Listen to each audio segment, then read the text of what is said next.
कहानी की शुरुआत एक माँ के अपने बच्चे को भगवान हनुमान की कहानियां सुनाने से होती है, जो उसे इंस्पायर करती है। मूवी का सीन चेंज होता है और हमें एक फाइटिंग रिंग की ओर ले जाता है, जहां एक आदमी मन की मास्क में मार खा के रिंग में गिरता है। तभी फाइटिंग पिट का मालिक टाइगर आता है और सभी दर्शकों का अपने टाइगर टेम्पल में स्वागत करता है और किंग कोबरा को मैच विनर घोषित करता है। वॉशरूम में हमें मन की मास्क के पीछे का चेहरा दिखता है, जिसका नाम किड होता है। अपने खून को बहते देख उसके दिमाग में एक जंगल को जलाते हुए एक आदमी की तस्वीरें आती है। वो टाइगर से अपने पैसे मांगता है।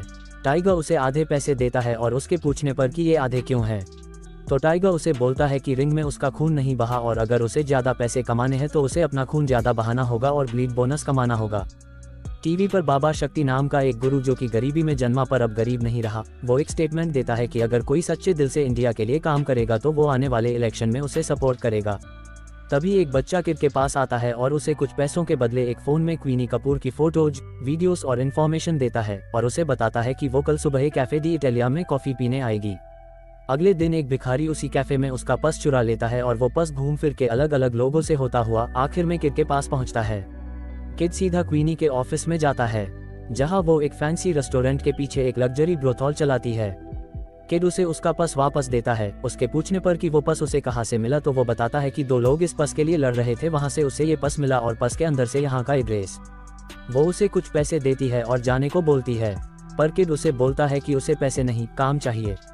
क्वीनी उससे उसका सीवी मांगती है, पर वो उसे अपना जला हुआ हाथ दिखाता है और बोलता है कि वो हर तरह का काम करने को तैयार है, बस उसे काम चाहिए। क्वीनी के ऑफिस में वो राणा सिंह की फोटो देखता है और बुरे ख्यालों में खो जाता है। क्वीनी उसे अपने किचन में काम देती है और वो वहां सबको अपना नाम बॉबी बताता है। अगले सीन में किड कुछ पैसे लेके गन खरीदने जाता है और छोटी पर पावरफुल गन की मांग करता है। गन डीलर उसे एक रिवॉल्वर देता है जो उसके लिए परफेक्ट थी। अगले दिन काम पर किड क्वीनी को सीता नाम की लड़की को धमकाते हुए देखता है। क्वीनी उसे अंदर ऑफिस में बुलाती है। किड उसके लिए चाय बनाता ही है कि तभी अल्फांसो एक लोकल ड्रग डीलर ऑफिस में आता है। क्वीनी उसे पैसे देके कुछ कश्मीरी ड्रग्स लाने को बोलती है और साथ में बोलती है कि ड्रग्स की क्वालिटी अच्छी होनी चाहिए, क्योंकि चीफ राणा इस वीकेंड आ रहे हैं, इसलिए वो अपनी कंपनी की रेपुटेशन के साथ कॉम्प्रोमाइज नहीं करना चाहती। किड अल्फांसो के पीछे पीछे जाता है और उसे बोलता है कि अगर उसे वीआईपी गेस्ट के लिए कोई भी मदद चाहिए हो तो वो उसकी मदद करेगा। अल्फांसो उसे बोलता है कि वो ऐसा क्यों करेगा, तो वो बोलता है कि उसे प्रमोशन चाहिए। जब वो ऊपर के फ्लो में जाता है तो उसे समझ आता है असली गेम यहाँ से चालू है। वहाँ वर्ल्ड के बड़े बड़े लोग अपनी अपनी पसंद की लड़कियां लेके क्वालिटी टाइम बिता रहे थे। वो वहाँ सीता को भी देखता है, जो कि एक अंग्रेज के साथ थी।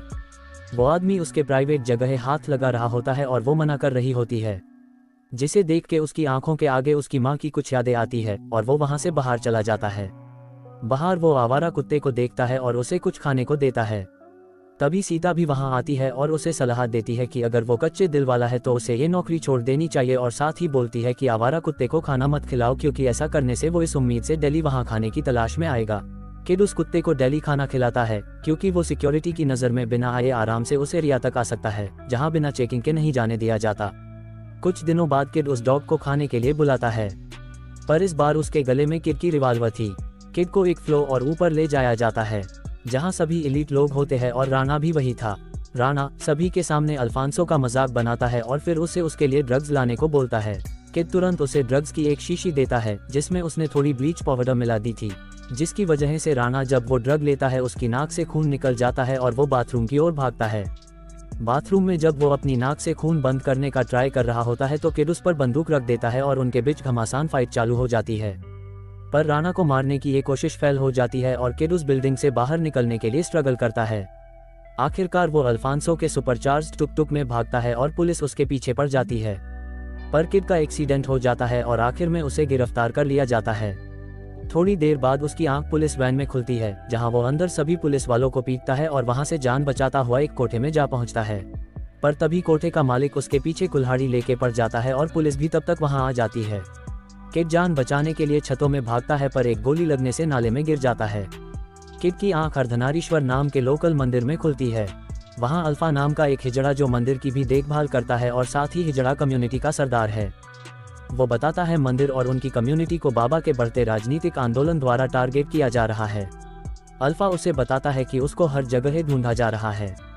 ये जानकर कि वह अब एक वांटेड है, किड मंदिर में ही रिकवर होने का फैसला करता है।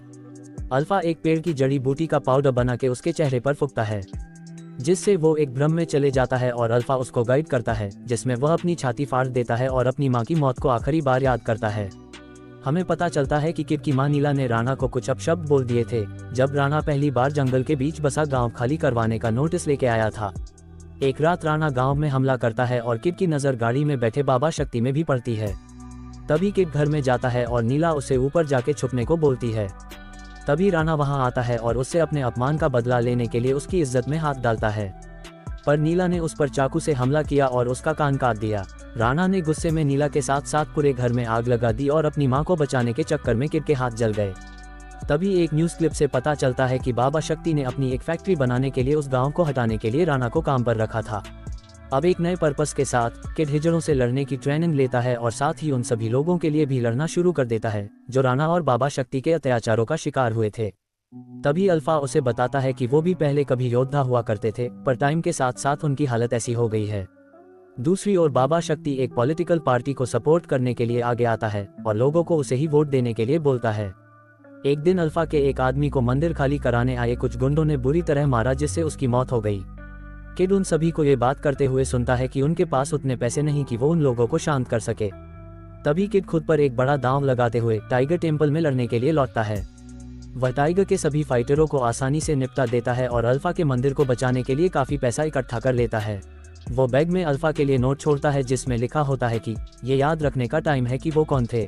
दिवाली के दिन बाबा का कैंडिडेट इलेक्शन जीत जाता है और उनकी पार्टी किंग्स में जश्न मनाती है। किड अपने बंदर के मास्क को सफेद कर देता है और स्टाफ एंट्री वाली जगह से सिक्योरिटी को पीटता हुआ किंग्स के अंदर घुस जाता है। वो किचन में लड़ता हुआ लिफ्ट में सभी को निपटाता हुआ फर्स्ट फ्लोर तक पहुंचता है। किड एक धमाका करता है जिससे वह अफरा तफरी फैल जाती है और बाबा शक्ति और राणा के गार्ड्स किड को घेर लेते हैं। जब वो किड पर भारी पड़ते हैं तो अल्फा और उसके लोग किड की मदद के लिए पहुंचते हैं। जब किड गुंडों से लड़ रहा था तभी क्वीनी किड को गोली मारने की कोशिश करती है, लेकिन तभी सीता उसे एक प्लेट से मार के बेहोश कर देती है।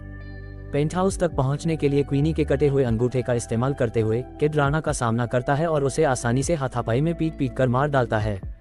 वह बाबा के पास पहुंचता है जो उसे बातों में उलझाकर अपनी पादुकाओं में छिपे ब्लेड से उसे घायल कर देता है, पर किड उन्हीं ब्लेडों से बाबा को मार डालता है।